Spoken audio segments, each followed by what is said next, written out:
இந்த வீடியோவில் நம்ம என்ன பார்க்க போகிறோம் அப்படின்னா, பிளிந்த் பீமுக்கும் கிரேடு பிளிந்த் பீமுக்கும் உள்ள டிஃப்ரெண்ட் என்னன்னு சொல்லி பார்க்க போகிறோம். கிரவுண்ட் லெவலுக்கு, அதாவது கிரவுண்ட் லெவல் இது. கிரவுண்ட் லெவலுக்கு நம்ம மேலே போட்டிருக்கிறது வந்து பிளிந்த் பீம்.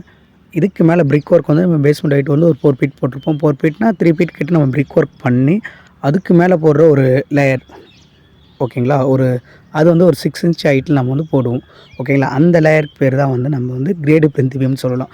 இதுதான் இது ரெண்டுத்துக்கும் உள்ள டிஃப்ரெண்ட் இதுதான், ஓகேங்களா. அதே மாதிரி வந்து கிரேடு பிளிந்த் பீம், அதாவது கிரேடு பிளிந்த் பீமுக்கும் எவ்வளோ ராடு யூஸ் பண்ணுவாங்க, பில்டிங் ஏரியா பொறுத்து ராடுக்கான சைஸும் மாறும், ராடுக்கான திக்னஸும் மாறும், ஓகேங்களா.